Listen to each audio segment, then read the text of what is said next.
আল্লাহ রাব্বুল আলামিন বলেন ওয়ালা তাকুলান্না লিশাইইন ইন্নী ফাইলুন যালিকা গাদা ইল্লা আইয়াশা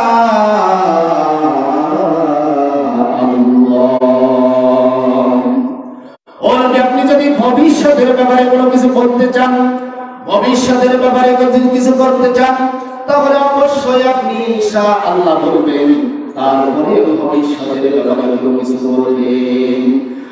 আপনি যদি ইনশাআল্লাহ বলে যান, যদি ইনশাআল্লাহ করতে বলে যান, আল্লাহ রাব্বুল আলামিন কোরআনে কারীমের মধ্যে বলেন ওয়াযকুর রাব্বাকা ইযা নাসিতা ওয়া কুল আযা ইয়াহদিয়ানি রাব্বি লিআকরাবা মিন হাদা রাশাদা। নবী আপনি যদি ভুলে যান, ইনশাআল্লাহ বলতে যদি ভুলে যান, যখনই মনে পড়বেন, যখনই স্মরণ হবে, যখনই তোমার স্মৃতির মধ্যে এসে যাবে, আপনি ইনশাআল্লাহ পড়ে নেবেন। ও মুসলমান বন্ধুগণ, একটু গভীর মনোযোগ দেন। তাহলে ভবিষ্যতের ব্যাপারে কোনো কিছু বলতে হলে, ভবিষ্যতের ব্যাপারে কোনো কিছু করতে চাইলে ইনশাআল্লাহ বলার দরকার আছে কি নাই? এখন যুগ জামানায় যেটা এসে গেছে, এক বন্ধু আর এক বন্ধুকে যদি দাওয়াত দেয় কিংবা বাড়ির মধ্যে আসতে বলে, দোস্ত কিংবা বন্ধু কালকে আমার বাড়িতে একটু আসবি, দোস্ত কিংবা বন্ধু সঙ্গে সঙ্গে বলে দিল, দোস্ত ঠিক আছে, আমি যত সমস্যা হোক না কেন, যতই সমস্যা হোক না কেন, তোর বাড়িতে কাল পৌঁছাবো।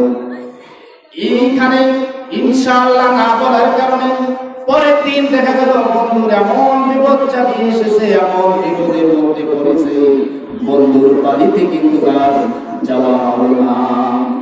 এজন্য ভবিষ্যতের ব্যাপারে কিছু করতে চাইলে, কিছু বলতে চাইলে ইনশাআল্লাহ করার দরকার আছে কিনা?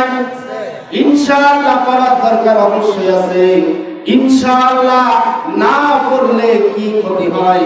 হাদিস থেকে একটা ঘটনা শুনতে আছি।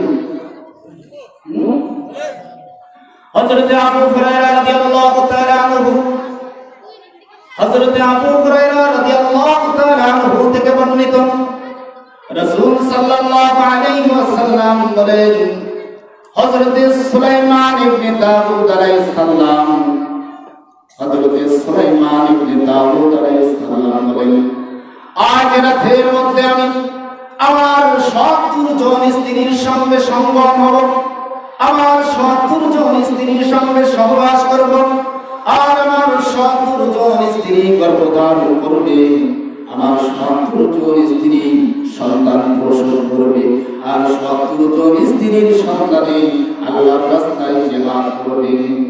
তার সঙ্গে বলল, হুজুর ইনশাআল্লাহ বলুন। হযরত সুলাইমান ইবনে দাউদ আলাইহিস সালাম ইনশাআল্লাহ বললেন না। হযরত সুলাইমান ইবনে দাউদ আলাইহিস সালামের ৭০ জন স্ত্রীর মধ্যে থেকে শুধুমাত্র কেবলমাত্র একজন স্ত্রী গর্ভধারণ করেছিলেন, আর একজন স্ত্রী বাচ্চা অর্থাৎ সন্তান প্রসব করেছিলেন, তাও ছিল বিকলাঙ্গ অর্থাৎ প্রতিবন্ধী। আল্লাহর নবী বলেন, হযরত সুলাইমান ইবনে দাউদ আলাইহিস সালাম যদি ইনশাআল্লাহ বলতেন, তার ৭০ জন স্ত্রী গর্ভধারণ করত, তার ৭০ জন স্ত্রী সন্তান প্রসব করত, তার ৭০ জন স্ত্রীর সন্তানে আল্লাহর রাস্তায় জিহাদ করত। হযরত সুলাইমান ইবনে দাউদ আলাইহিস সালাম ইনশাআল্লাহ না বলার কারণে তার ৭০ জন স্ত্রী গর্ভধারণ করেননি, এবং তার ৭০ জন স্ত্রীর সন্তান আল্লাহর রাস্তায় জিহাদ করতে পারেন নাই। ও মুসলমান বন্ধুগণ, একটু গভীর মনোযোগ দেন। তারপরে ভবিষ্যতের ব্যাপারে কিছু করতে হলে, কিছু করতে হলে ইনশাআল্লাহ বলার দরকার আছে কি নাই? তাহলে আজকে থেকে আমরা শুরু করতে পারি। ভবিষ্যতের ব্যাপারে যদি কিছু বলেন, কিছু করতে চান, তাহলে সঙ্গে সঙ্গে আপনি ইনশাআল্লাহ বলবেন। এই ইনশাআল্লাহ মানে হচ্ছে, আল্লাহ যদি চান, আল্লাহ যদি আমাকে তৌফিক দান করেন, আল্লাহ যদি আমাকে ক্ষমতা দান করেন, তাহলে আমি এই কাজটা করতে সম্ভব। কি তাহলে ইনশাআল্লাহ বলুন। ইনশাআল্লাহ না বলার কারণে আল্লাহর নবী বিশ্বনবী রাহমাতুল লিল আলামিনের কাছে ওহীর ধারাবাহিকতা বন্ধ করে দিয়েছিল। একদিন, দুই দিন, তিন দিন নয়, টানা 15 দিন পর্যন্ত ওহীর দরজা বন্ধ হয়ে গিয়েছিল। 15 দিন পর আল্লাহর নবীর কাছে ওহী নাযিল হলো। হযরত জিবরাইল আলাইহিস সালাম তার সাথে 70,000 ফেরেশতার বহর নিয়ে আল্লাহর নবী বিশ্বনবী রাহমাতুল লিল আলামিনের কাছে এই পবিত্র প্রাণকারীদের সূরাতুল কাহফ অবতীর্ণ করলেন। সুবহানাল্লাহ। একটি আয়াত নয়, দুইটি আয়াত নয়, পূর্ণাঙ্গ একটি সূরা নাযিল করে দিলেন আল্লাহর নবীর উপর। কতজন ফেরেশতা? একজন, দুইজন, তিনজন নয়, 70,000 ফেরেশতার বহর সাথে নিয়ে এই সূরাতুল কাহফ আল্লাহর নবীর কাছে অবতীর্ণ হলো।